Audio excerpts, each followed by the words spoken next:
Hello everyone, welcome to my channel mythology with मी।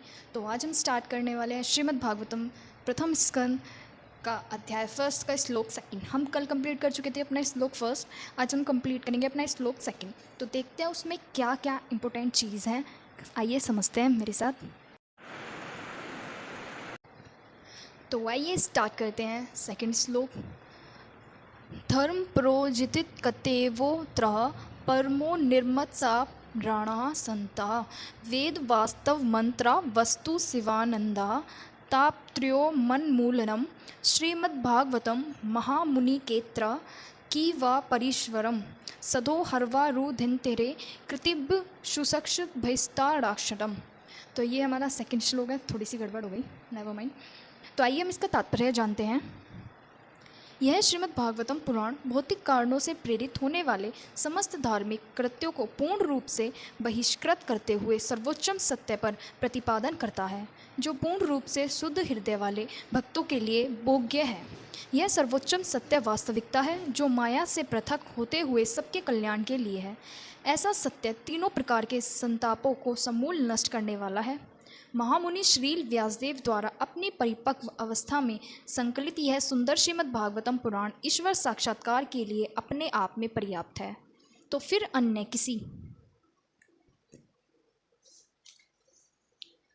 किसी शास्त्र की क्या आवश्यकता है।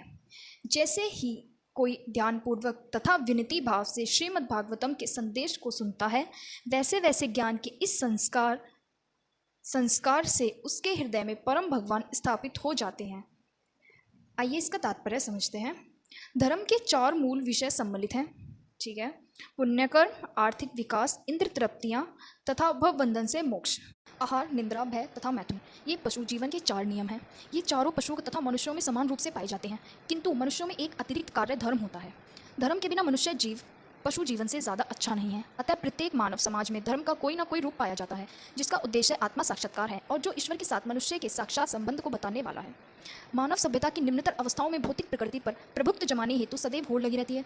दूसरों शब्दों में कह सकते हैं कि इंद्रियों को तुष्ट करने हेतु निरंतर स्पर्धा चलती रहती है। ऐसी प्रवृत्ति के वशीभूत होकर मनुष्य धर्म की ओर मुड़ता है। इसी प्रकार वह कुछ भौतिक लाभ प्राप्त करने हेतु पुण्यकर्म या धार्मिक कार्य करता है, किंतु यदि ऐसे भौतिक लाभ अन्य साधनों से प्राप्त हो सकते हैं तो तथाकथित धर्म की उपेक्षा की जाती है। आधुनिक सभ्यता का यही हाल है। मनुष्य आर्थिक दृष्टि से संपन्न होता जा रहा है, अतः वर्तमान समय में वह धर्म से अधिक रुचि नहीं लेता। गिरजाघर, मस्जिदें या मंदिर एक प्रकार से अब निर्जन है। मनुष्यों की रुचि अपने पूर्वजों द्वारा बनाए गए धार्मिक स्थलों में न होकर फैक्ट्रियों, दुकानों तथा सिनेमाघरों की ओर अधिक है।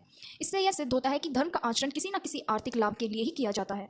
आर्थिक लाभ की आवश्यकता इंद्र तृप्तियों के लिए पड़ती है। प्राय इंद्र तृप्तियों के पीछे भाग भाग कर परेशान होने के पश्चात ही मनुष्य मोक्ष की ओर मुड़ता है और परमेश्वर से तदात्कार होने का प्रयत्न करता है। कहने का भाव यह है कि ये सारी दशाएं विभिन्न प्रकार की इंद्र तृप्तियां ही हैं।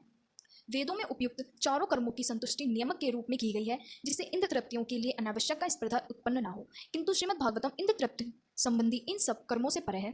यह निनांत दिव्य साहित्य है जो उन्हीं शुद्ध भगवत भक्तों द्वारा समझा जा सकता है, जो स्पर्धात्मक इंद्र तृप्तियों से परे रहते हैं। इस भौतिक जगत में पशु तथा पशु, मनुष्य तथा मनुष्य, समाज तथा समाज और राष्ट्र तथा राष्ट्र के मध्य तीक्ष्ण स्पर्धा चल रही है, लेकिन श्री भगवान के भक्त ऐसी स्पर्धा से बहुत परे रहते हैं। वे भौतिकवादी व्यक्ति से स्पर्धा नहीं करते। आगे है, वेदों में 3 मार्ग बताए गए हैं। पहला है श्रेष्ठतम लोगों की प्राप्ति के उद्देश्य से सकाम कर्म करना, दूसरा है देवलोक जाने हेतु विभिन्न देवताओं की पूजा करना, और तीसरा है परम सत्य तथा उनके निर्विकार पक्ष का साक्षात्कार करके उससे तदात्कार होना। तो आइए आगे बढ़ते हैं। यह समस्त निर्देशवादी साहित्य तथा वेदों के ज्ञानकांड विभिन्न से श्रेष्ठ है। यह कर्मकांड विभाग तथा उपासना कांड विभाग से भी उच्चतर है, क्योंकि यह पूर्ण पुरुषोत्तम भगवान श्री कृष्ण की पूजा का निर्देश करता है। कर्मकांड में और अधिक इंद्र तृप्तियों के लिए स्वर्ग जाने की स्पर्धा चलती है। इसी प्रकार ज्ञान कांड तथा उपासना कांड में भी स्पर्धा चलती है। श्रीमद् भागवतम इन सबसे श्रेष्ठ है, क्योंकि इसका लक्ष्य परम सत्य है, जो इन समस्त विभागों का मूल है। श्रीमद् भागवतम से मूल तत्व तथा श्रेणियों दोनों जाने जा सकते हैं। यह मूल तत्व परम सत्य परमेश्वर है और अन्य सभी प्रकृति शक्ति के संपेक्ष रूप से है। मूल तत्व से कुछ अलग नहीं है, किंतु साथ ही संपूर्ण शक्तियां मूल तत्व से पृथक हैं। यह विचारधारा विरोधक मूल नहीं है। श्रीमद् भागवतम वेदांत सूत्र के इस एक साथ तथा भिन्न होने के भेदभाव दर्शाने को स्पष्ट रूप से घोषित करता है, जो जन्मघास्य सूत्र से प्रारंभ होता है। आगे बढ़ते हैं। भेदाभेद दर्शन पर आधारित इस दिव्य चेतना का विकास हो जाने से तीनों प्रकार के कष्टों से मुक्ति ही प्राप्त हो जाती है। ये तीन प्रकार के कष्ट हैं: मन तथा शरीर से उत्पन्न दुख, अन्य जीवों द्वारा पहुंचाए गए दुख तथा प्रकृति विपदाओं से उत्पन्न दुख जिन पर किसी का वश नहीं होता। श्रीमद् भागवतम का शुभारंभ परम पुरुष के प्रति भक्त के आत्मसमर्पण से होता है। भक्त भलीभांति जान रहा होता है कि वह श्री भगवान से एक होते हुए भी उसकी स्थिति उनके नित्य दास के रूप में है। भौतिक अवस्था में मनुष्य झूठे ही अपने आप को आसपास की सब चीजों का स्वामी मानता है, इसलिए वह जीवन में तीन प्रकार के संतापों से सदैव पीड़ित रहता है। किंतु जो ही उसे नित्य दास के रूप में अपनी वास्तविकता स्थिति का पता चलता है, वह तुरंत इन सभी कष्टों से मुक्त हो जाता है। जीव जब तक भौतिक प्रकृति पर प्रभुत्व जमाने का प्रयास करता है, तब तक वह परमेश्वर का दास नहीं बन सकता। श्री भगवान की सेवा अपने आध्यात्मिक स्वरूप की विशुद्ध चेतना में की जाती है। इन सेवा से यह समस्त भौतिक अवरोधों से तुरंत मुक्त हो जाता है। इसके अलावा श्रीमद् भागवतम श्री व्यासदेव द्वारा वेदांत सूत्र पर इसकी व्यक्तिगत टीका है। इसकी लेखन उन्होंने अपने आध्यात्मिक जीवन की परिपक्व अवस्था में श्री नारद मुनि के अनुग्रह से किया। श्री व्यासदेव भगवान श्री नारायण के प्रमाणिक अवतार हैं। तो मैं आपको बताती हूँ, जो नारद मुनि हैं, आप सब जानते हैं, जो नारद मुनि हैं उनसे बड़ा आज तक कोई विष्णु का भक्त नहीं है, ठीक है। उनकी शरण में आए व्यासदेव ने उनसे ज्ञान लिया श्री नारद मुनि से। फिर व्यासदेव ने अपने बेटे को ज्ञान दिया, सुखदेव को। सुखदेव ने ज्ञान दिया राजा परीक्षित को, और सुखदेव के गुरु कौन थे? राजा जनक। जो राजा जनक थे वो सुखदेव के गुरु थे, और सुखदेव के पिता थे व्यासदेव जी। तो व्यासदेव जी ने खुद स्वयं किसके मुंह से श्रीमद् भागवत सुनी थी? श्री नारद मुनि के मुंह से। और नारद मुनि ने किसके मुंह से सुनी थी? श्री ब्रह्मा जी के मुख से सुनी थी उन्होंने। आगे बढ़ते हैं। श्री व्यासदेव भगवान श्री नारायण के प्रमाणिक अवतार हैं, अतः उनकी प्रमाणिकता पर किसी प्रकार का प्रश्न नहीं उठाया जा सकता। वे अन्य सभी वैदिक साहित्यों के भी रचयिता हैं, तो भी वे श्रीमद् भागवतम के अध्ययन को उन सबसे बढ़कर बताते हैं। अन्य पुराणों में विभिन्न विधियां दी गई हैं जिसके द्वारा देवताओं की पूजा की जा सकती है, किंतु श्रीमद् भागवतम में केवल परमेश्वर का उल्लेखन है। परमेश्वर समग्र शरीर है और अन्य सभी देवता इस शरीर के विभिन्न अंग हैं। जैसे मैंने कल बताया था आपको वीडियो में कि एक पेड़ होता है, पेड़ की जो जड़ होती है, मेन चीज़ उसकी जड़ होती है। जब तक उसकी जड़ रहेगी तब तक पेड़ हरा भरा रहेगा, अगर उसकी जड़ ही नहीं रहेगी तो पेड़ भी मुरझा जाएगा, मतलब पेड़ का बिना जड़ के नामो निशान नहीं रहता। इसी तरीके से जो हमारे भगवान श्री कृष्ण हैं वो जड़ हैं, उन्हें जड़ रूपी नाम दिया है, और जो पेड़ है, फूल पत्तियां हैं, उसकी शाखाएं हैं, वो सभी देवी देवताएं हैं। तो आप किसकी पूजा करोगे? जो फूल पत्तियां हैं वहां पर जड़ डालोगे, या फिर उसके जड़ में, पेड़ के जड़ में पानी डालोगे? कहाँ से पेड़ को पानी कहाँ से लगेगा? जो सभी देवी देवताओं के पास जो शक्तियां हैं वो कौन देता है? वो श्री भगवान देते हैं। श्री भगवान कौन? श्री विष्णु भगवान, श्री वासुदेव, श्री कृष्ण। आगे बढ़ते हैं। श्रीमद् भागवतम में केवल परमेश्वर का उल्लेखन है। जी, परमेश्वर समग्र शरीर है, अन्य सभी देवता इस शरीर के विभिन्न अंग हैं। फलस्वरूप परमेश्वर की पूजा करने पर अन्य देवताओं की पूजा की आवश्यकता नहीं रहती।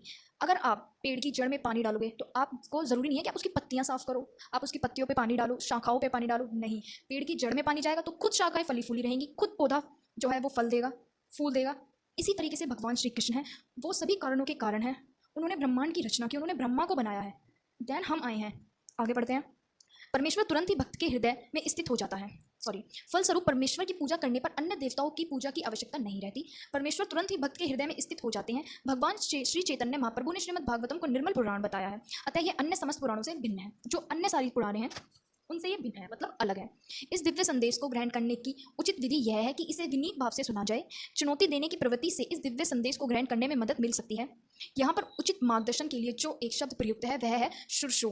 मनुष्य को इस दिव्य संदेश को सुनने हेतु उत्सुक रहना चाहिए। निष्ठापूर्वक सुनने की कामना की इसकी पहली योग्यता है।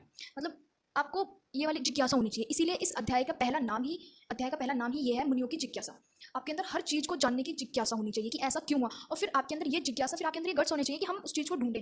ऐसा कहाँ लिखा है, जैसे सब बोलते हैं ऐसी चीज़ें लिखी कहाँ हैं, ऐसा सच में है? लोग सुन के एक दूसरे को बता देते हैं, वो सुन लेते हैं एक दूसरे को बताते हैं, लेकिन कोई ये उसकी जड़ तक नहीं जाता कि आखिर ये सच में रियल है, क्या ये रियलिटी है, या फिर मिथ है, या और रियल है। यही मेरा मोटिव है। इस वीडियो के दौरान मैं आपको ये सारी जानकारी दूंगी कि क्या चीज़ लिखी हुई है हमारे वेदों में और क्या चीज़ नहीं। सब तो 5 दिन में खत्म कर देते हैं, लेकिन हम देखते हैं हम कितने दिन में इसे खत्म कर पाते हैं। और आई होप कि आप लोग मेरे साथ वीडियो में बने रहें। मैं आपको सारी जानकारी दूंगी लिखी हुई।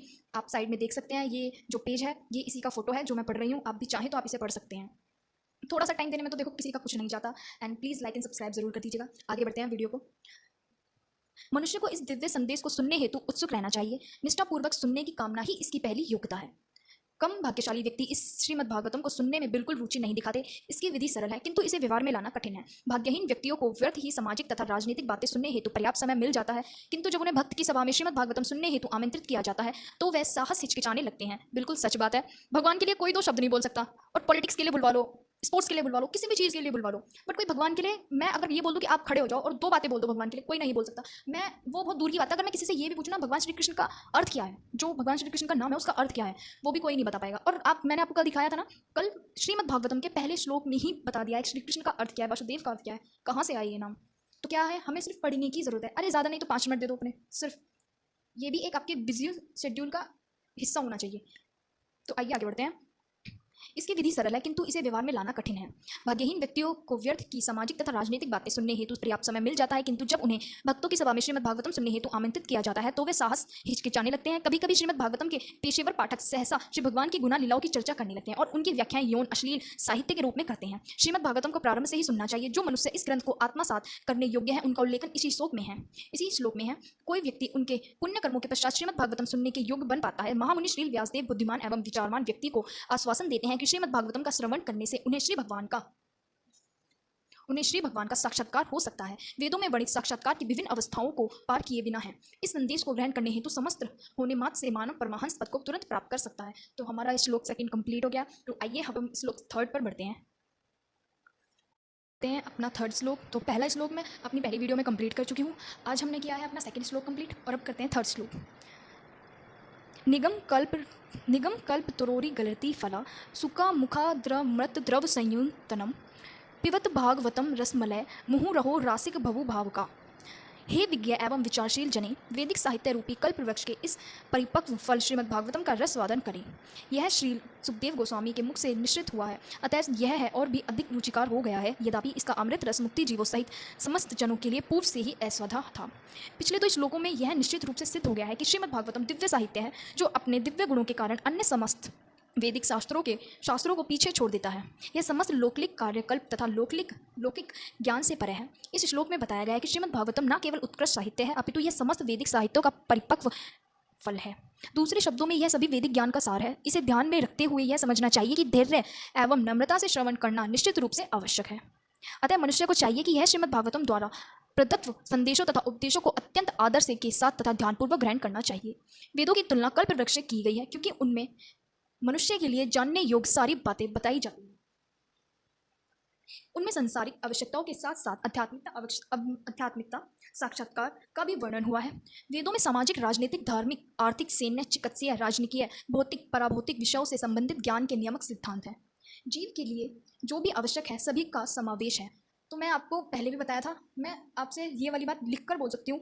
आपको कोई भी दिक्कत है, मैं श्रीमद् भागवतम की बात नहीं कर रही, अगर आपको कोई दिक्कत है, कोई प्रॉब्लम है आपके घर में, आपको किसी चीज़ से रिलेटेड है, आप एक बार गीता खोलिए, रैंडमली आप उसका कोई भी पेज खोल लीजिए। अगर आपको आपका सोल्यूशन ना मिले तो बात करना, मतलब मिलेगा आपको, आपका सोल्यूशन वहीं मिल जाएगा। तो इस तरीके के हमारे स्क्रिप्चर्स हैं, इस तरीके के हमारे जो पुराण हैं, हमारे जो वेद हैं वो ऐसे हैं, उनके अंदर सब लिखा है। यहाँ तक कि अगर आपको कोई बीमारी है या कुछ भी चीज़ है वो सब लिखा हुआ है, सब कुछ लिखा हुआ है हर चीज़ में। और सबसे बड़ी बात देखो, मैंने आपको पहले भी बताया था कि ऐसा माना जाता है और ऐसा लिखा हुआ है, मैंने आपको कल दिखाया था कि अगर आप श्रीमद् भागवतम का पहला स्कंद, सिर्फ और सिर्फ पहला स्कंद अच्छे से समझकर अगर आप उसे पढ़ लेते हैं तो आप मोह माया से मुक्त हो जाएंगे। आपका ध्यान सिर्फ और सिर्फ भगवान श्री कृष्ण में लग जाएगा, उसके अलावा आपको कुछ नहीं सूझ रहेगी। सिर्फ आपका ध्यान जो होगा, मन होगा, हर चीज़, बुद्धि, अहंकार, भय, हर चीज़ तुम्हारा गायब हो जाएगी। हर चीज़, सिर्फ आपका ध्यान कहाँ रहेगा? भगवान श्री कृष्ण में, उनके अलावा आपको कोई नहीं दिखने का। और ये सिर्फ पहले स्कंद की बात हो रही है। यहाँ सब लोग गुरुजी हैं इतने सारे, वो लोग सब पढ़ के बैठे हैं, बट मुझे नहीं लगता क्या है क्या नहीं। पर ऐसा इसमें पहले ही लिखा हुआ है कि अगर कोई पहला स्कंद भी पढ़ लेता है तब वो सारी मोह माया, आप जानते हैं जनक जी के अंदर कोई मोह माया नहीं थी, अपनी बॉडी से रिलेटेड भी कोई मोह माया नहीं थी, वो सारी मोह माया त्याग चुके थे। और ये वो ही नहीं, जो भी श्रीमद् भागवतम पढ़ लेता है वो अपनी सारी मोह माया त्याग देता है। मोह जो होता है उसके अंदर वो सब त्याग देता है, उसके अंदर 0.0000% भी मोह नहीं रहता। ये इसकी अच्छी चीज़ है, बुरी चीज़ है ये तो आपको पता होगा, बट बहुत अच्छी चीज़ है। और उसका मन सिर्फ और सिर्फ श्री कृष्ण को ढूंढता है, श्री कृष्ण का नाम जपता है, उसे अपने खाने पीने की भी सुध बुध नहीं रहती। वो सिर्फ ये देखता है कि मुझे कहीं से श्री कृष्ण मिल जाएं, बस उनके नाम में इस तरीके से लग जाता है। उसे नहीं पता रहता मेरे बदन पे कपड़े हैं, मेरे पैरों में चप्पल हैं या नहीं है, उसे सिर्फ एक ही चीज़ दिखती है, वो है श्री कृष्ण। तो ऐसा जादू है इस एक अनोखी बुक में, सिर्फ इस बुक में, और बाकी सारे स्कंद तो अलग हैं, अभी उनकी बात नहीं हो रही, सिर्फ इस बुक में ऐसा जादू है। तो आइए आगे बढ़ते हैं। इस भौतिक जगत में उत्पन्न होने वाले प्रथम जीव ब्रह्मा से लेकर एक शूद्र चींटी तक सभी जीव इंद्रियों द्वारा कोई ना कोई रस प्राप्त करने के इच्छुक रहते हैं। इन इंद्रियागत सुखों को परिभाषिक रूप से रस कहा जाता है। ऐसे रस कई प्रकार के होते हैं। प्रमाणिक शास्त्रों में 12 रसों के नाम इस प्रकार गिनाए गए हैं। अब ये वाली रस हम कहाँ पढ़ते थे? संस्कृत में और हिंदी में पढ़ते थे हम रस। जब हम व्याकरण पढ़ते थे तो उसमें हम रस पढ़ते हैं। ये रस कहाँ से आए? कोई आइंस्टाइन वगैरह तो बना के नहीं गए थे ना, ये हमारी वेदों में लिखे हुए हैं। रस हमारे वेदों में लिखे हुए हैं, यहाँ से आए रस। तो यहाँ से हुआ रस का उत्पादन जिसे बोलते हैं। ओरिजिन। तो आइए पढ़ते हैं। पहला है रौद्र रस, जिसे बोलते हैं क्रोध, अद्भुत रस आश्चर्य, श्रृंगार रस दाम्पत्य प्रेम, हास्य रस प्रहंसन, वीर रस शौर्य, दया करुणा, दास्य रस, सख्य रस, भयानक रस, विभित्स रस, शांत रस, वात्सल्य रस। ये सारे रसों के नाम मैंने आपको गिनवा दिए जो हम व्याकरण में पढ़ते थे। तो अब पता चला बच्चों कि कहाँ से आते हैं ये रस, हमारे खुद के पुराणों से ही आते हैं। मैं चाहती हूँ कि हर एक स्कूल में ऐसा होना चाहिए कि या तो गीता पढ़ी जाए, एक प्रॉपर लेक्चर होना चाहिए, या तो गीता का हो, जिस भी चीज़ का हो, मतलब सीरीज वाइज होना चाहिए कि पहले हमने गीता खत्म कर दी, फिर ये हर चीज़ का होना चाहिए। क्योंकि हम जब तक अपने वेदों को नहीं जानेंगे, नहीं समझेंगे, हमें क्या पता चलेगा क्या है क्या नहीं है। बहुत कुछ लिखा हुआ है इनके अंदर, बहुत कुछ। मैं तो कहती हूँ साइंस भी लिखा हुआ है भाई, मैंने नहीं पढ़ा बट मैंने सुना है साइंस भी लिखा हुआ है सारी चीज़ों में। ऋग्वेद, सामवेद, अर्थवेद, यजुर्वेद, इन सबके अंदर साइंस भी लिखी हुई है, साइंस के फॉर्मूलेज भी लिखे हुए हैं, पता है पहले से ही। सोचो हम लोगों ने अब इन्वेंशन किए हैं, ये सारी चीज़ें वो ऑलरेडी पहले हो चुकी हैं। तो आगे बढ़ते हैं। इन सभी रसों का समग्र सार स्नेह या प्रेम है। मूल रूप से प्रेम के ऐसे लक्षण उपासना, सेवा, मैत्री, वात्सल्य तथा दाम्पत्य प्रेम के रूप में प्रकट होते हैं। जब ये 5 अनुपस्थित होते हैं तो प्रेम अप्रत्यक्ष रूप में क्रोध, आश्चर्य, हास्य, वीरता, भय, विवत्स आदि में प्रकट होता है। उदाहरण रहित यदि कोई पुरुष किसी स्त्री से प्रेम करता है तो यह श्रृंगार रस हुआ। किंतु यदि ऐसे प्रेम में बाधा पहुंचती है तो आश्चर्य, क्रोध, आघात या भय तक उत्पन्न हो सकता है। कभी कभी दो व्यक्तियों के प्रेम संबंधों का अंत निरसंग हत्या में भी हो जाता है। ऐसे रसों का प्रदर्शन मनुष्य तथा मनुष्य के बीच एवं पशु तथा पशु के बीच प्रदर्शित होता है। इस जगत में रस का ऐसा आदान प्रदान न तो मनुष्य तथा पशु के बीच हो पाता है, न ही मनुष्य तथा अन्य किसी योनि के साथ। ऐसे रस का आदान प्रदान तो एक जैसी योनि के जीवों में ही होता है। किंतु जहाँ तक एक आत्माओं का प्रश्न है, वे गुणात्मक रूप से परमेश्वर के समरूप हैं। इसलिए प्रारंभ में रसों का आदान प्रदान आध्यात्मिक जीव तथा आध्यात्मिक परमपूर्ण श्री भगवान के साथ हुआ है। यह आध्यात्मिक आदान प्रदान या रस आध्यात्मिक जगत में जीवों तथा परमेश्वर के बीच पूर्ण से प्रकट होता है। इसलिए श्रुति मंत्रों में पूर्ण पुरुषोत्तम भगवान को समस्त रसों का निरक्षर स्त्रोत कहा गया है। क्या कहा गया है? जो हमारे भगवान है, जो हमारे श्री कृष्ण हैं, उन्हें पूर्ण रसों, मतलब जितने भी रस हैं पूर्ण, उन्हें पूर्ण रसों का निरक्षर स्त्रोत कहा गया। स्त्रोत का मतलब होता है जहाँ से चीज़ें निकलती हैं, जैसे कोयला की एक फैक्ट्री हो गई, कोयला वहाँ से बन के निकलता है, इस तरीके से जहाँ से रस निकलते हैं सारे, प्रेम, वात्सल्य, विवेक, सारे प्रेम रस। आगे पढ़ते हैं। जब जीव परमेश्वर की संगति करता है तो उनके साथ अपने स्वाभाविक रस का आदान प्रदान करता है तो वह सचमुच सुखी होता है। जब एक व्यक्ति परमेश्वर के साथ अपने रस का आदान प्रदान करता है तो वो सबसे ज़्यादा सुखी होता है। अच्छा, सुखी कैसे होता है? मैं आपको एक उदाहरण देती हूँ। सुखी ऐसे होता है, अगर आप नॉर्मल इंसान पे अपना गुस्सा कर रहे हो तो वो तुम्हें गुस्से में मार भी सकता है, सामने वाला तुम्हें मार देगा, लड़ाई हो जाएगी, 100 बात है।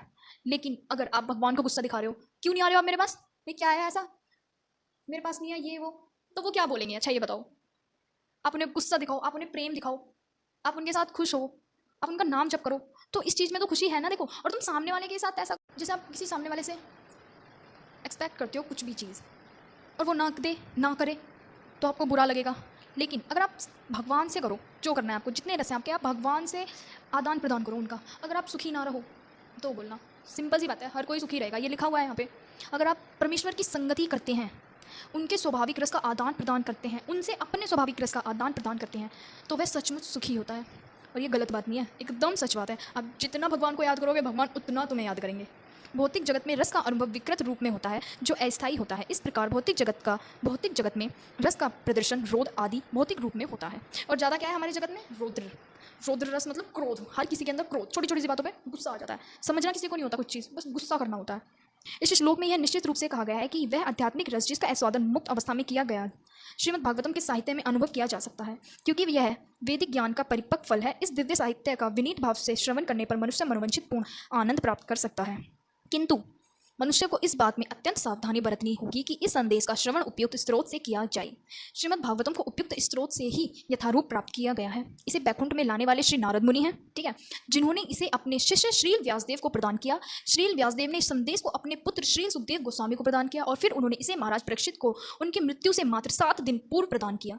समझ रहे हो? श्री ब्रह्मा जी ने श्री नारद मुनि को प्रदान किया, श्री नारद मुनि ने श्री व्यासदेव को, श्री व्यासदेव ने अपने बेटे सुखदेव को, और उसके बाद सुखदेव ने राजा परीक्षित को, उनके भी 7 दिन मरने से पहले, सिर्फ 7 दिन में उन्हें ये पूरी भागवत सुनाई। ठीक है, वो भगवान थे, मतलब उनमें दिव्य लीलाएं थी, दिव्य शक्ति थी, इसलिए सुनाई। बाकी आज के बस की नहीं है किसी पे कि 7 दिन में किसी को श्रीमद् भागवतम सिखा सके या पढ़ा सके। ठीक है, आगे है। श्री सुखदेव गोस्वामी जन्म से ही मुदुक्त थे यहाँ तक कि वे अपनी माता के गर्भ में ही मुक्त थे और जन्म के पश्चात उन्हें किसी प्रकार की आध्यात्मिक शिक्षा ग्रहण नहीं करनी पड़ी।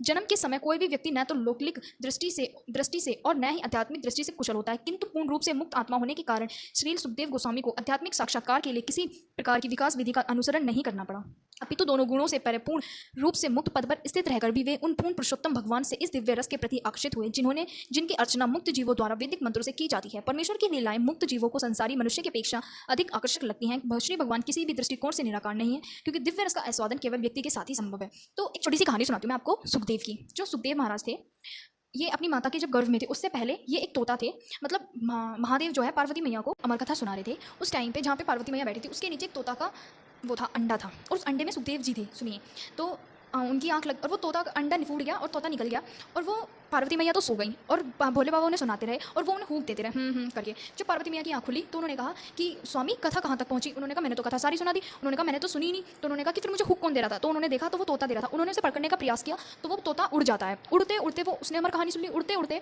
उसे जब भगवान पकड़ रहे होते हैं भोले बाबा, तो वो व्यासदेव की पत्नी के गर्भ में प्रवेश कर जाते हैं मुँह से, व्यासदेव की गर्भ में। तो तब अब उन्हें अमर होने का वरदान मिल गया। अमर कथा सुन ली उन्होंने। अब उन्हें लेना था ज्ञान। अब उन्हें पता था कि व्यासदेव जी जो हैं, व्यासदेव जी को श्रीमद् भागवतम का पूरा ज्ञान है, क्योंकि उन्हें ज्ञान दिया है श्री नारद मुनि ने। तो बहुत टाइम हो गया, उनकी जो पत्नी थी उन्होंने गर्भ से बच्चा नहीं दिया। तब उन्हें कुछ डाउट हुआ तो उन्होंने बोला कि ये जो बच्चा है ये क्यों नहीं आ रहा है बाहर। तो उस बच्चे ने कहा कि आप पहले मुझे श्रीमद् भागवतम सुनाइए, तब उसके बाद मैं बाहर आऊँगा और आप मोह छोड़िए और मैं भी मोहमुक्त हो जाऊँगा।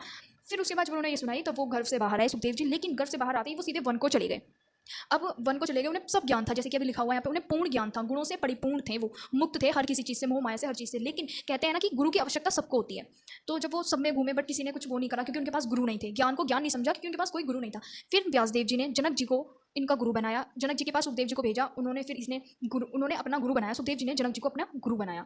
देन उसके बाद राजा परीक्षित के पास पहुंचे, उन्होंने सारी श्रीमद् भागवतम सुनाई। ये थी सुखदेव जी की कहानी। तो आइए आगे बढ़ते हैं। श्री सुखदेव गोस्वामी ने कर्म ब्रह्म रूप में इनका वर्णन किया है, अतः इसकी विषय वस्तु सभी वर्गों के मनुष्य को भाने वाली है, चाहे वे मुक्तिकामी हो या पर ब्रह्मा के साथ एक होने की इच्छा करने वाले हों। संस्कृत में सुख शब्द का अर्थ तोता भी होता है। सुख शब्द का अर्थ तोता क्यों होता है? क्योंकि वो तोता ही थे जो उनकी अपनी माँ के गर्भ में चले गए थे। जब कोई पका फल ऐसे पक्षियों की लाल चोंच में चखा जाता है जो उनकी मिठास बढ़ जाती है, जिससे कि उनकी मिठास बढ़ जाती है। वैदिक फल जो ज्ञान में पूर्ण विकसित तथा परिपक्व है, श्री सुखदेव गोस्वामी के होठों से निकला है, जिनकी तुलना तोते से की गई है। इसलिए नहीं कि उन्होंने अपने विद्वान पिता से जन्म के जिस रूप में सुना था उसी रूप में सुना दिया, अपितु अपनी उस क्षमता के कारण जिसके बल पर उन्होंने इस कृति को सभी वर्गों को भाने वाले रूप में प्रस्तुत किया। से कथा वस्तु इस प्रकार निसृत हुई है कि जो भी निष्ठावान श्रोता विनीत भाव से सुनता है वह तत्काल इसके दिव्य रस का आस्वादन करता है, जो भौतिक जगत के विकृत रसों से भिन्न है। यह परिपर्क फल सर्वोच्चम कृष्णलोक में एकाएक नहीं आ गिरा, प्रयुक्त यह गुरु शिष्य परंपरा की श्रृंखला से होता हुआ सावधानी पूर्वक किसी परिवर्तन या अवरोध के नीचे तक आया है। ऐसे अल्पज्ञान मनुष्य को जो दिव्य गुरु शिष्य परंपरा से संबंधित नहीं है, वे रास नृत्य के सर्वोच्चम दिव्य रस को उन श्री सुखदेव गोस्वामी के चरण चिन्हों का अनुगमन किए बिना समझने का प्रयत्न करके भयंकर भूल करते हैं। जिन्होंने इस फल को दिव्य अनुभूति की अवस्था अनुसार अत्यंत सावधानी से प्रस्तुत किया है, उन्होंने मनुष्य को श्रीमद् भागवतम की स्थिति श्री सुखदेव गोस्वामी जैसे महापुरुष को ध्यान में रखकर जाननी चाहिए, जिन्होंने विषय का प्रतिपादन बड़ी सावधानी से किया है। श्रीमद् भागवतम की यह गुरु शिष्य परंपरा बताती है कि भविष्य में भी श्रीमद् भागवतम को ऐसे व्यक्ति को समझा जाए जो श्री सुखदेव गोस्वामी का पूर्ण प्रतिनिधित्व करता है। ऐसा व्यावसायिक व्यक्ति जो अवैध रूप से श्रीमद् भागवतम सुनाकर व्यापार चलाता है, वह श्री सुखदेव गोस्वामी को उचित परिणित नहीं करता। वाओ, प्लीज़, बहुत अच्छी बात है, बहुत ज़्यादा। मैं इसका फ़ोटो डालती हूँ, देखो क्या है कि मतलब आज के टाइम के लोगों के लिए बात लिखी है सच में ये, और ये सबको जाननी चाहिए। तो इसमें क्या लिखा है देखो, ऐसे व्यक्ति का पेशा एकमात्र आपकी जीविका अर्जित करना है। इसका सुनिए, जो श्री सुखदेव गोस्वामी का पूर्ण प्रतिनिधित्व करता है, ऐसा व्यावसायिक व्यक्ति जो अवैध रूप से श्रीमद् भागवतम सुनाकर व्यापार चलाता है। समझ रहे हो ना, आज के टाइम पे लोग कितना पैसा लूटते हैं। ये सुनाकर कि 5 दिन कर रहे हैं भाई साहब 5 करोड़ ले रहे हैं, इतने दिन कर रहे हैं इतने करोड़ ले रहे हैं।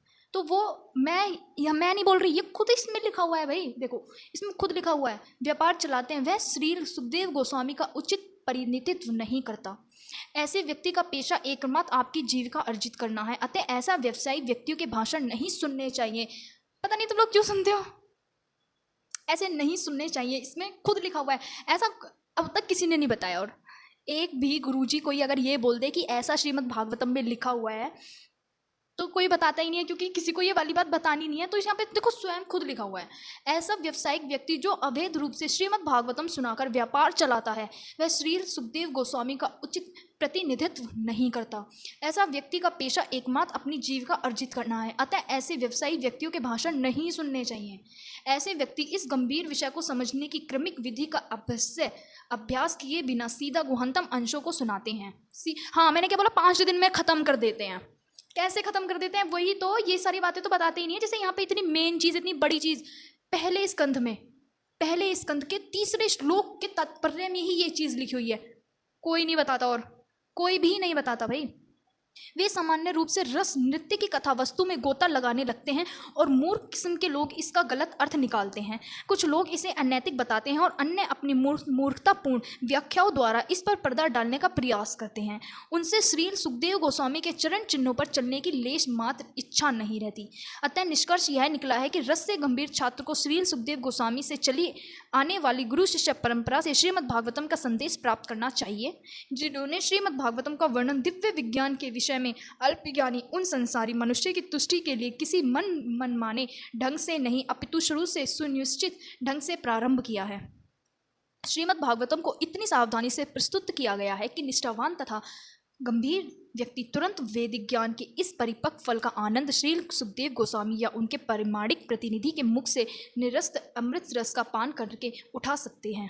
तो बहुत अच्छी बात इसमें गई है, मैं आपको ये दिखा रही हूँ, देखो इसमें साफ साफ लिखा हुआ है, आप खुद पढ़ लो, ठीक है, ये कोई नहीं बताता। और क्या लिखा है यहाँ पे, 3-4 दिन का करके और काम खत्म, भाषण सुनाने लगते हैं। ऐसे व्यक्ति इस गंभीर विषय को समझने की क्रमिक विधि का अभ्यास किसी बिना सीधे गुहांतम अंशों को सुनाते हैं। वे सामान्य रूप से रस नृत्य की कथा वस्तु में गोता लगाते हैं और फिर मूर्ख किस्म के लोग इसका गलत अर्थ लगाते हैं। पढ़ने की बहुत ज़्यादा ज़रूरत है, हर चीज़ को पढ़ने की बहुत ज़्यादा ज़रूरत है। तो आइए हम ये अभी ख़त्म करते हैं। तो कल आपको मिलेगी मेरे 4th श्लोक की वीडियो। आप प्लीज़ बने रहिए मेरे YouTube चैनल पर। Thank you and like and subscribe. ओम नमो भगवते वासुदेवाय नमः।